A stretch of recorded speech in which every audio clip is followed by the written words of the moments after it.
Assalamualaikum warahmatullahi wabarakatuh.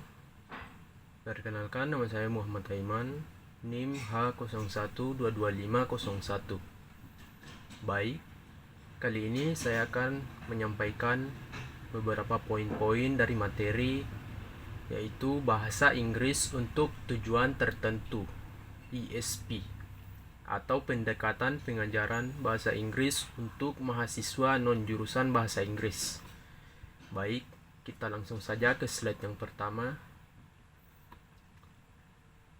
Bahasa Inggris untuk tujuan khusus atau ESP umumnya ditafsirkan sebagai pendekatan untuk belajar bahasa Inggris berdasarkan tujuan atau kebutuhan peserta didik dalam konteks pembelajaran Inggris di Indonesia, baik di sekolah menengah maupun universitas, terutama bagi siswa di luar jurusan Inggris.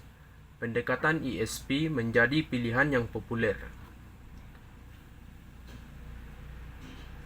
Selanjutnya yaitu konsep dasar bahasa Inggris untuk tujuan tertentu atau ESP.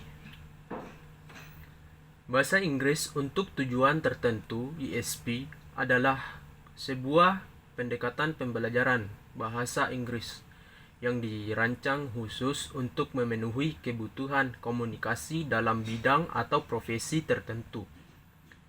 Berbeda dengan pengajaran bahasa Inggris umum, ESP lebih fokus pada pengembangan keterampilan berbahasa yang relevan dengan konteks profesional atau akademik yang spesifik. Kita lanjut ke slide selanjutnya, yaitu definisi ESP. ESP didefinisikan sebagai pendekatan pengajaran bahasa Inggris yang berfokus pada kebutuhan bahasa peserta didik dalam konteks pekerjaan atau studi mereka.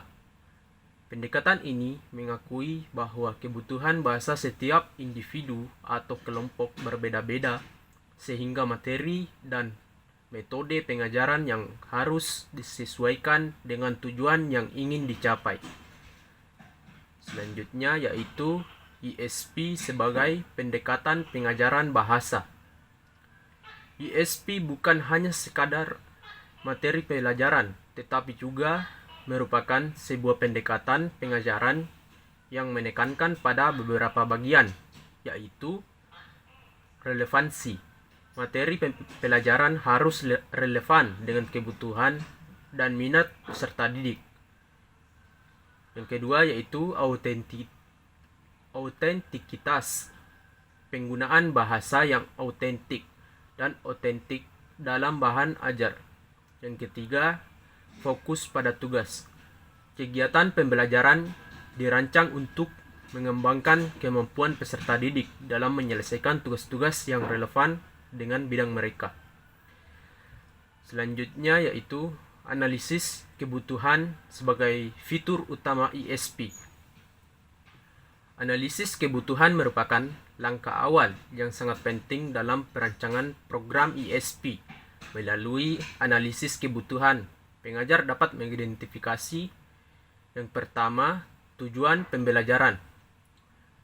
Apa yang ingin dicapai peserta didik setelah mengikuti kursus. Yang kedua, konteks penggunaan bahasa. Di mana dan bagaimana bahasa Inggris akan digunakan. Dan yang terakhir, kesenjangan keterampilan. Keterampilan bahasa, apa yang perlu ditingkatkan. Kita lanjut ke slide yang selanjutnya. Silabus untuk kursus ESP.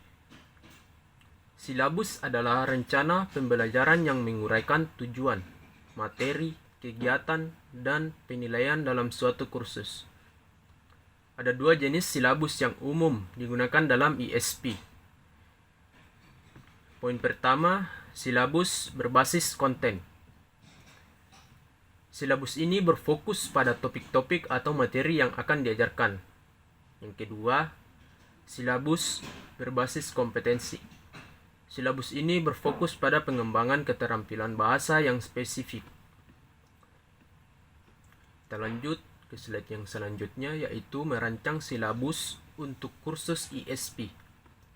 Dalam merancang silabus ESP, pengajar perlu mempertimbangkan beberapa bagian, yaitu poin pertama, analisis kebutuhan. Nah, hasil analisis kebutuhan menjadi dasar dalam merancang silabus. Poin kedua yaitu tujuan pembelajaran.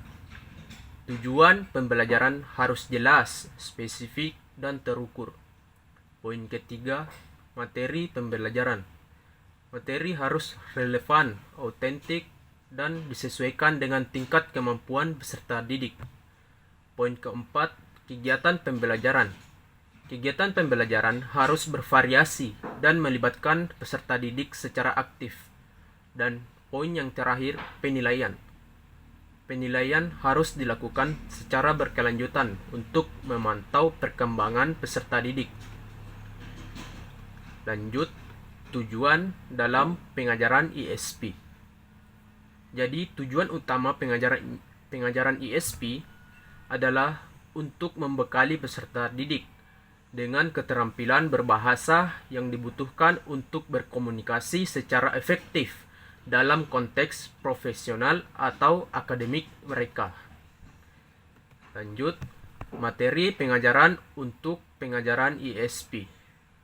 Materi pengajaran dalam ISP sangat beragam dan dapat disesuaikan dengan kebutuhan peserta didik. Beberapa contoh materi yang umum digunakan antara lain, yang pertama yaitu terminologi. Yang pertama yaitu terminologi khusus. Istilah-istilah yang sering digunakan dalam bidang tertentu. Yang kedua, teks autentik. Artikel jurnal, laporan, presentasi, dan dokumen lainnya yang berkaitan dengan bidang studi. Dan poin terakhir, kegiatan komunikasi. Diskusi, presentasi, negosiasi, dan kegiatan lainnya yang mensimulasikan situasi komunikasi nyata. Kita lanjut slide berikutnya, yaitu metodologi dalam pengajaran ISP. Metodologi pengajaran yang efektif dalam ISP menekankan pada beberapa bagian, yaitu poin pertama, ada pembelajaran berbasis tugas. Peserta didik diajak untuk menyelesaikan tugas-tugas yang relevan dengan bidang mereka. Poin kedua, pembelajaran kolaboratif.